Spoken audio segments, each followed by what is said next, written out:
Okay, thank you.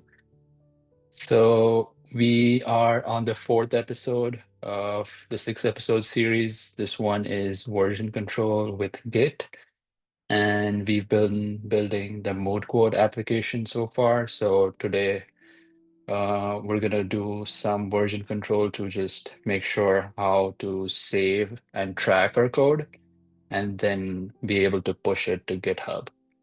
And we'll also be doing APIs in Supabase in the upcoming lectures, and then the last lecture will be to deploy our application to Vercel. And this is just a thumbnail of what we have been building so far. It's a mood quote application that gives you a quote based on your current mood. You can just select from the badges and it gives you a mood. And to recap quickly from the previous episode, some web design basics. So in HTML, we use div, which is like a box. In Figma, think of it as like a blank frame. So everything you look here is inside a box. So each element, the heading element, the H2 element, the nav links, the logo, the button. So these are custom UI components. And if you have like a group of boxes, then it's called a section. So a labeled group of boxes is a section, and a box is a div, and everything else are custom UI components. To recap from last time about JavaScript, so variables are just a way to name your resources that you use. It's important to name these things something that makes sense, meaning happy is a mood, so it makes sense to call it mood. So you shouldn't call it X, Y, or A, B, or something like that. Make sure that your variable names are meaningful. And functions are something that perform like little machines that do some tasks over and over for us.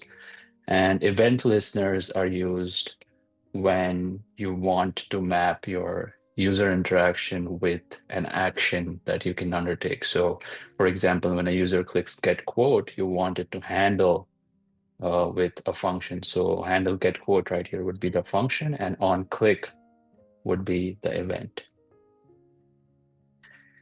And TypeScript and JavaScript are both very useful. One is a superset of the other. So JavaScript with strong types is actually TypeScript. And when I say the word type, I mean you declare every variable with a type. So your mode is a string. So that's why we specify string and then assign it a value. But if in your code base you specify a string and assign it to a number, TypeScript is going to say that's an error, and you have to fix it by either adding quotes to your number or changing this string to the number type. So for today, the learning goals are how to use Git, what is the difference between Git and GitHub, what are the core commands you use, and how to write good commit messages and eventually push your code to GitHub. So this is a very useful skill in general to track your own progress and to also share and collaborate with other people when you work on these projects. So why do we need Git and GitHub? Git is like, think of it like a time machine that keeps track of everything you change. So when you've used document management tools like Notion or Google Docs, it keeps track of every change you've made when you write. Git is like that. So Git is the underlying software on top of which we use GitHub as a remote collaboration space. So think of it as like GitHub is Google Drive, which will have all your projects, and Git as a version tracker like Google Docs, which will keep track of every version of your project you've maintained. So here we're going to use Git and GitHub, but if you have other version control tools like GitLab or Bitbucket, they also use Git underneath. So the key thing to note is that every version control platform will have Git underneath, but GitHub is a remote website for you to save your code base. One pro tip is to track your progress, and one way to do that is using commit messages. And I'll explain what commit messages are in the upcoming slides, but it's important to make sure that you don't write a lot of code and then push all of it at once.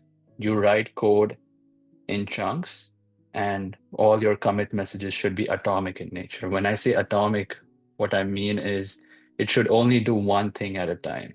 So this will be clearer in the demo. So one commit message can be, we added input box to the UI. Another commit message can be, we added the get code button to the UI. So things like that. So this is how you initialize Git in your project. Once you've downloaded Git on your system, the three key commands that you need to know are git init, git add, and git commit. And what git init does is it tells your code base that we want to use Git. And it essentially creates a hidden Git folder in your project directory. And that Git folder keeps track of all the version control that you do in your project.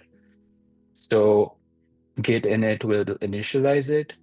Git add will essentially prepare your changes and then add it to what we call a staging area. So the term staging area means that now it is ready to be pushed to GitHub. Let's go ahead and push it. So the first process is initialize your Git in your project, add it, and prepare it to move into the staging area, and then add a commit message for what you're trying to do. So these are some core Git commands, and this will be more clear in the demo. But if you look here, git init initializes Git in your project. Git add stages all the changes, meaning it adds these changes to a staging area, and git commit will attach a message to this specific change, and git push will push this to your GitHub code base. And git pull will pull the latest changes from GitHub, which is essentially a way to say send these changes and download these changes locally. And the last one is set your branch name. The sixth one will not be using it that much, but I think these 5 core commands, I'll show you in Cursor how it needs to be done. So I'm going to switch screens. I see a question. Is there an easy way to remember the core Git commands? I wouldn't remember them. I think I'm going to show you in Cursor, and once you see it, you will not need to remember it. And one thing at the end of the lesson is I'm going to share this free guide, which has all the commands in it. So whenever you need to have it, you can have it. But for now, there's no need to remember it because Cursor takes care of doing the Git functionality for you. Before we move to Cursor, let me show you what I said earlier about commit messages. So the difference between a clear and an unclear commit message is add mood input field is very specific. So when you look at it in your GitHub, it tells you what was done and what change was made. Setup fetch call for quote is also very specific. So that's one way to take care of that. But if you use commit messages like stuff or final edits, it's when you look at it after you've pushed it, it's not going to be clear to you that what change was made. So it's essentially a journal for yourself that you want to be able to look at and see what changes were made. So let me go back to Cursor and we'll demo these core Git commands. So this is Cursor, and I'm going to open a new project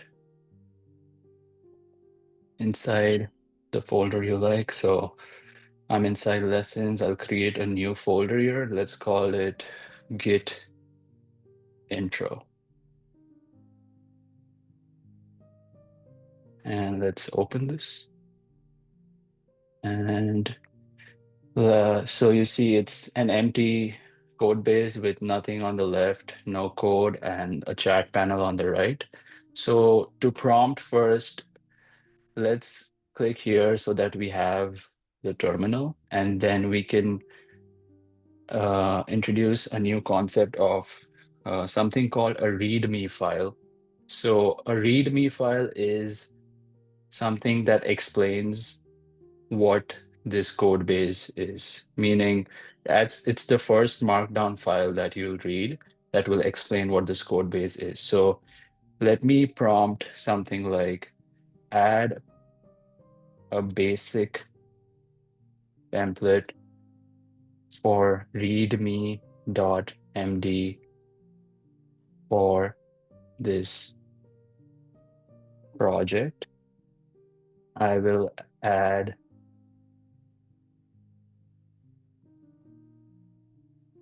necessary information later. So what this will do is it will create a readme.markdown file for you, and I click accept. And what this has done is it's just created a markdown file for me. And one way to visualize this is the code for it, markdown code. One way to see this is clicking on this. So it will open the preview on the right-hand side.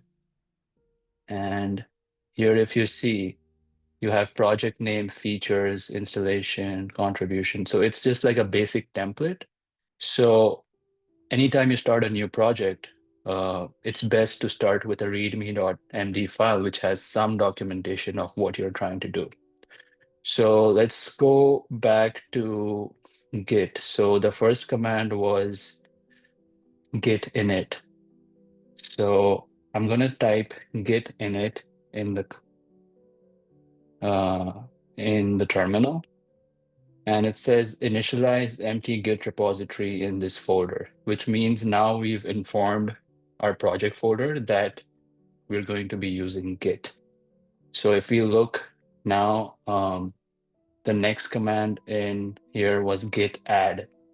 So like I said, we don't need to remember this command, but one way to add this is if you go on the left-hand side and if you've logged in with your GitHub account and you click on this, it will show you the changes you've made to the code base. So if I click here, it says I've added one file. So the file I've added is the readme.md. So anything you see in green is the new addition to your code base. So we've added this whole new file.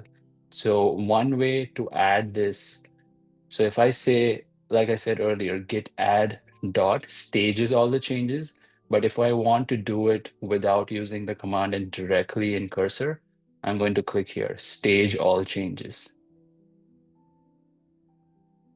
right?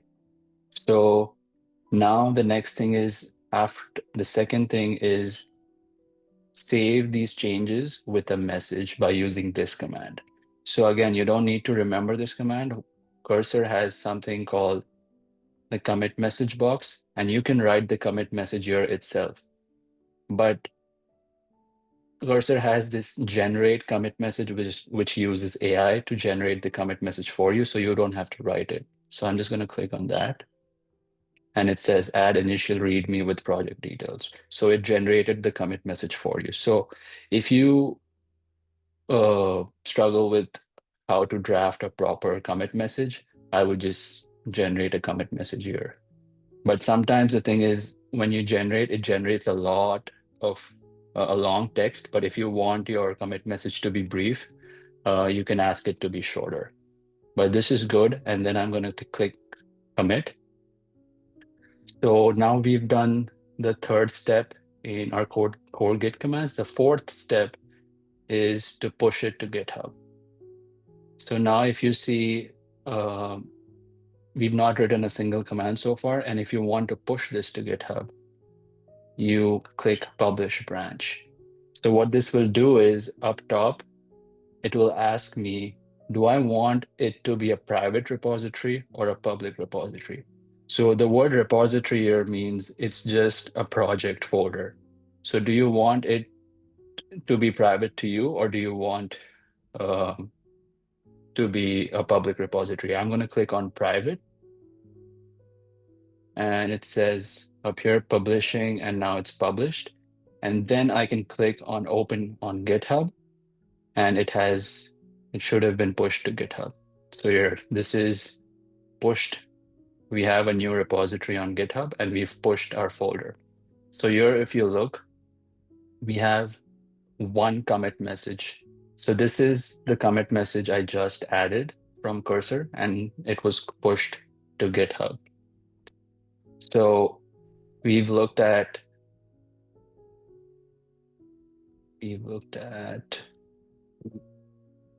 git push, and the next thing is git pull. So the difference between the two is one is to send changes to GitHub, and the other one is to pull the latest changes from GitHub. So let's go back here. So now you can see that if I want to pull in here, I'll say git pull, and it will say something like already up to date, which means you have the latest code in your folder.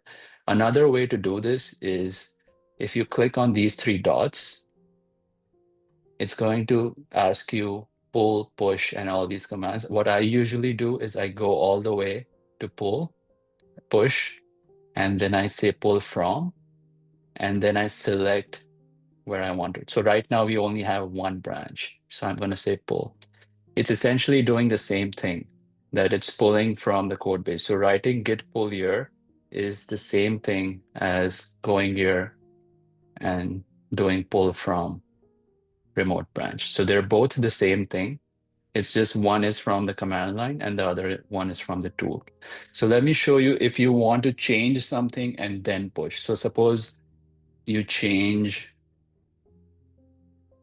the file name, you change it to project name, update it, you save it, you added a new feature, feature 4, you save it, and then you want to push this to GitHub. So the ideal process to do this without touching the command line is clicking on these changes.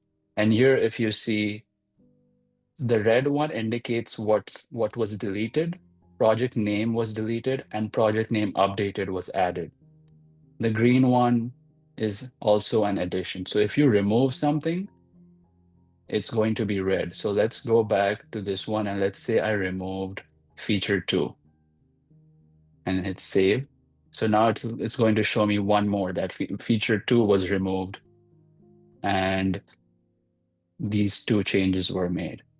So now let's push these changes to GitHub. So the first step would be to stage these changes. That now it's in the staging area. And then after we've staged it, the next step is to generate commit message. So now it says update README to reflect project name change, which we changed, and modify feature list. So that's what it did. You hit commit. You click again to sync changes. And great, now it's been pushed to GitHub. And let's go back to GitHub and check if those changes were done. So I'm going to refresh here. Yep, so we have 2 commits now. This one was just done. So we have 2 commit messages. This one is the recent one, and this one is the initial one. So this is how you use Cursor to push your code to GitHub without using the command line at all. But it helps to know what is making this change. So if at all you don't use Cursor, you can use these core git commands. And this is just a helpful command to know. Um, and uh, yeah, so now it makes sense what is the difference between a clear commit message and an unclear commit message. Because if imagine if I gave a commit message like stuff or final edits or something like that, what I would see here is I wouldn't know what changes I have done to the code base. So if I click on any of these commit messages, it will show me what was changed here. So the red indicates this was deleted, the green indicates this was added, red indicates this was deleted, green indicates this was added. And if you're collaborating with someone, you can leave comments and then tag people and have a conversation here about your document. So that was the core Git commands in a nutshell. And yeah, next week's episodes are APIs and Superbase. So we will be building on top of what we already have with Mood Quote. We are going to use quotable.io as the API and connect it to our Mood Quote application and use Superbase for database. And we're going to deploy it on Vercel. And this is the free guide I mentioned earlier. Let me quickly show you what it looks like.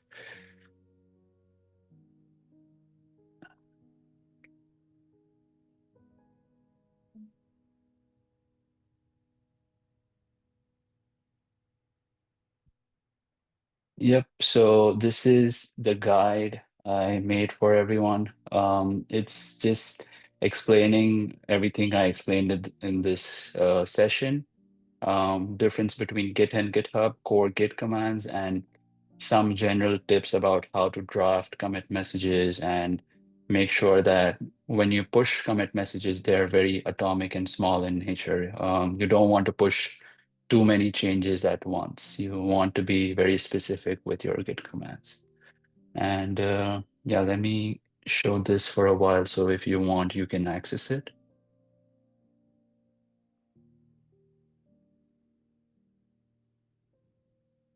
And yeah, I think this one is what we had earlier.